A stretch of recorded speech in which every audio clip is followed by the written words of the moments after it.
Bukan hanya di kantor, para wartawan juga berkumpul di depan rumah Kwon Yul sehingga mengganggu aktivitas keluarga.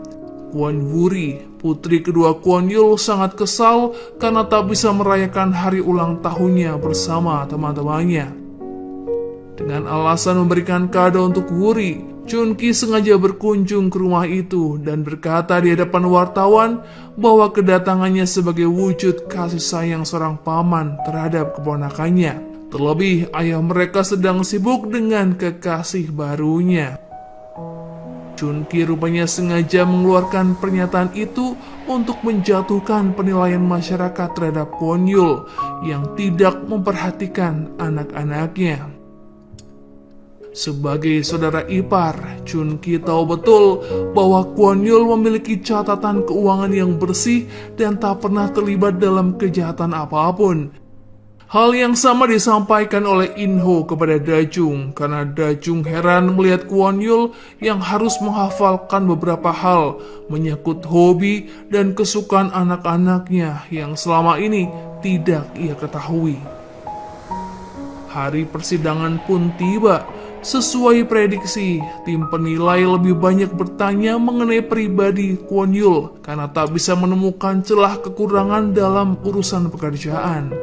Kwon Yul menjawab semua pertanyaan dengan lancar, namun pada akhir pertanyaan, Kwon Yul mengaku di hadapan semua orang bahwa ia menghafal semua jawaban terkait anak-anaknya. Ia pun dengan rendah hati mengaku kekurangannya sebagai seorang ayah yang tidak memperhatikan keluarga. Namun ia berjanji akan bekerja dengan sangat keras. Tujuan utamanya adalah untuk melindungi hak perempuan dan masyarakat kecil yang lemah. Persidangan itu pun berjalan dengan lancar dan penilaian masyarakat terhadap Kwon Yul seketika meningkat. Selain kepada para staf, Kwon Yul juga berterima kasih pada Da Jung. Jika bukan karena aksi beraninya di hadapan wartawan kala itu, mungkin Kwon Yul tak bisa melangkah sejauh ini. Da Jung berharap Kwon Yul bisa menjadi Perdana Menteri yang mengayomi rakyat sesuai janjinya. Singkat cerita, pelantikan Perdana Menteri Kwon Yul disambut dengan sukacita oleh semua orang karena Kwon Yul tercatat sebagai Perdana Menteri termuda sepanjang sejarah. Mereka mengadakan perjamuan makan malam bersama para pejabat dan kolega Kwon Yul. Sementara itu, Da Jung rupanya sedang bersama ayahnya di sebuah rumah sakit. Mengetahui putrinya menjalin kekasih dengan seorang Perdana Menteri, ayah Da Jung mendesaknya agar membawa pria itu untuk datang menemuinya. Diketahui ayah Da Jung menderita Alzheimer dan baru-baru ini dokter menghubunginya karena ayahnya kedapatan tak sadarkan diri. Ternyata ayah Da Jung menderita tumor otak dan diperkirakan usianya hanya tinggal 6 bulan lagi. Da Jung sangat terpukul mengetahui hal itu. Ia melampiaskan kesedihannya dengan minum hingga mabuk. Polisi menghubungi Kwon Yul untuk mengabarkan kepadanya jika mereka menemukan kekasihnya tergeletak di tengah jalan dalam keadaan mabuk berat. Meskipun tak mengerti dengan maksud petugas, namun Kwon Yul tetap datang ke kantor polisi untuk memastikannya. Ia sangat terkejut ketika melihat Da Jung benar ada di sana. Dengan terpaksa, ia membawa Da Jung pergi dari tempat itu. Dalam keadaan mabuk, Da Jung meminta Kwon Yul untuk menikahinya. Ia bahkan memohon sembari bersimpuh pada Kwon Yul. Keesokan harinya, Kwon Yul sedang mengajari anak-anaknya bela diri. Sebagai seorang ayah, Kwon Yul sangat tegas dan disiplin kepada mereka. Ia selalu menekankan agar selalu baik dalam berperilaku, karena perilaku anak-anaknya membawa nama baik sang ayah. Sementara itu, Da Jung baru terbangun dari tidur. Ia terkejut ketika menyadari dirinya sudah ada di rumah Kwon Yul. Dengan mengendap-endap, Da Jung pergi dari kamar tersebut, namun tiba-tiba Kwon Yul sudah ada di belakangnya dan menahan langkahnya. Da Jung meminta maaf atas kekacauan yang disebabkan olehnya. Ia juga meminta Kwon Yul melupakan semua yang pernah diucapkannya semalam. Sebelum berangkat bekerja, Kwon Yul berpesan pada Dajung agar ia meninggalkan rumah setelah anak-anaknya pergi.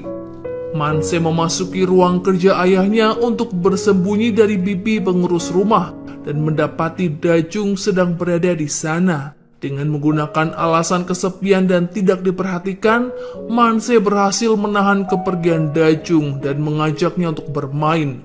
Merasa iba, akhirnya Dajung menuruti permintaan Man-se dan menemaninya bermain origami di dalam kamar ayahnya. Man-se saat itu menganggap Dajung sebagai sosok yang menyenangkan karena selain mau menemaninya bermain, Dajung juga memeluk hangat dirinya. Ia bahkan menangis ketika Dajung harus pergi meninggalkannya. Hari pertama bertugas sebagai Perdana Menteri, Kwon Yul langsung melakukan rapat bersama para bawahan guna membahas rencana kerja dan anggaran tahunan. Tak jarang ia juga melakukan lobi politik bersama para pejabat lain. Bukan hanya di rumahnya saja, Kwon Yul juga bertindak tegas di tempatnya bekerja. Ia tak segan mengancam akan memecat bawahan jika ditemukan selisih anggaran atau kesalahan yang lain. Saat itu Dajung mendapat pesan dari Kwon Yul untuk segera menemuinya di kediaman resmi. Setibanya di sana, ternyata pesan tersebut dikirimkan oleh Man-se melalui ponsel Kwon Yul. Dalam kesempatan itu, Dajung menceritakan pengalamannya ketika melihat sosok mencurigakan di rumah Kwon Yul tempo hari, yang saat itu mengaku sebagai petugas listrik. Mengetahui situasi tersebut, akhirnya Kwon Yul memutuskan agar Dajung menghadiri acara jamuan makan malam demi mengenali wajah penyusup yang kemarin dilihatnya. Kwon Yul terpana ketika melihat penampilan Dajung yang terlihat sangat cantik dan anggun, jauh berbeda dengan penampilannya sehari-hari. Sementara Kwon Yul menyapa para tamu, Dajung duduk bersama istri para menteri. Awalnya istri Junki yang bernama Baekha masih beramat tamah dengan Dajung. Namun Dajung tak bisa membendung jiwa reporternya ketika Baekha mengaku jika dirinya adalah mantan selebritas. Dajung dengan spontan mengungkapkan skandal masa lalu Baekha di hadapan istri para menteri lainnya. Hal itu membuat Baekha marah dan terganggu dengan sosok Dajung. Terlebih Dajung mengaku akan segera menikahi Kwon Yul, yang berarti ia akan selalu bertemu dengannya di setiap momen resmi mereka. Hal itu lantas disampaikannya pada sang suami, namun Junki meyakinkan pada istrinya bahwa pernikahan Dajung dan Kwon Yul tak akan pernah terjadi. Ketika Dajung tengah menemani Man-se bermain origami, tanpa sengaja ia melihat sosok menyusup kemarin. Kwon Yul pun segera memerintahkan bagian keamanan untuk memeriksanya. Diketahui identitas penyusup tersebut adalah seorang wartawan yang menyamar menjadi pelayan demi mendapatkan berita di acara jamuan makan tersebut. Karena acara tersebut tertutup untuk media manapun. Disebabkan tak memiliki cukup bukti, Kwon Yul memilih membiarkan wartawan itu pergi begitu saja. Sebelum meninggalkan ruangan, Kwon Yul menanyakan alasan Dajung mengumumkan berita pernikahan mereka di hadapan istri para menteri. Akhirnya Dajung memberanikan diri meminta Kwon Yul untuk menikah dengannya. Kwon Yul menegaskan pada Dajung jika dirinya tak berniat untuk menikah lagi. Meskipun ia menjadi gila sekalipun, ia memastikan tak akan pernah menikahi gadis seperti Dajung. Mendengar ucapan Kwon Yul, hati Dajung terasa sakit karena Kwon Yul menilai rendah dirinya tanpa mengetahui alasan sebenarnya ia memintanya menikah. Belum juga reda rasa sakit hatinya, Dajung kembali mendengarkan ucapan menyakitkan dari mulut In-ho ketika ia bertemu dengannya di halaman. In-ho menyebut Dajung sebagai seorang oportunis yang memanfaatkan Kwon Yul dengan menjadi pacarnya dan saat ini berniat menjadi istrinya. Ketika Dajung sedang menemani ayahnya di rumah sakit, ponsel Dajung tiba-tiba berdering. yang menunjukkan panggilan dari kekasih tersayang. Seperti biasanya, Manse berusaha menelpon Dajung melalui ponsel ayahnya hanya untuk bertemu dengannya. Namun belum sempat Manse berbicara dengan Dajung, Kwon Yul mengetahui kelakuannya dan segera memarahinya. Karena panggilan tersebut, ayah Dajung berinisiatif untuk menelpon nomor itu. Mendengar suara Kwon Yul, ayah Dajung langsung menyatakan permintaannya. Ia memohon agar mempercepat pernikahan mereka sebelum waktu 6 bulan. Kwon Yul pun berpikir jika Dajung pasti memiliki alasan ketika memintanya untuk menikah. Esokan harinya, Dajung berniat mengembalikan gaun milik Yuri, salah satu teman selebritasnya yang tengah mengadakan acara bakti sosial.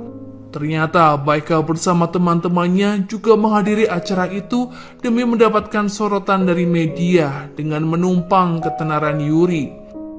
Meskipun berusaha menghindar, namun Baekha berhasil melihat keberadaan Dajung. Ia pun mencecar Dajung dengan menanyakan alasannya berbohong mengenai rencana pernikahannya dengan Kwon Yul. Dajung meminta maaf pada mereka dan beralasan jika dirinya terjebak situasi hingga membuatnya terpaksa berbohong.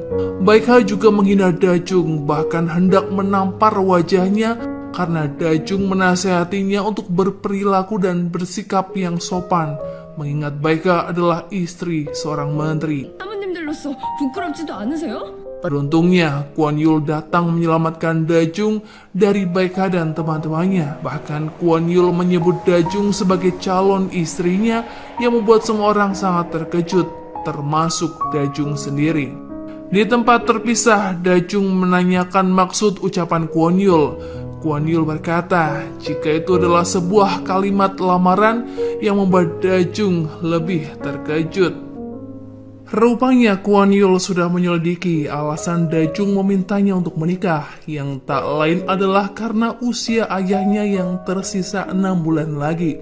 Selain mendapatkan desakan dari sekretaris kepresidenan, Kwon Yul juga mempertimbangkan perasaan Manse yang selalu merindukan kehadiran Dajung. Hal itulah yang membuatnya memutuskan untuk menerima ajakan Dajung melakukan pernikahan kontrak.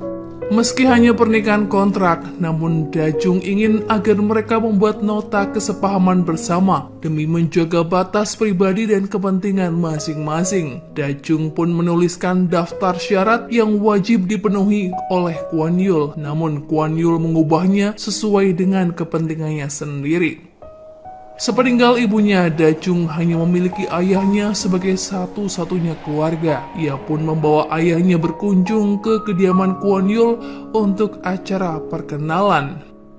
Kehadiran ayah Dajung membuat In-ho sangat syok karena ia baru mengetahui perihal ayah Dajung yang menderita Alzheimer dan harus dirawat di rumah sakit jiwa.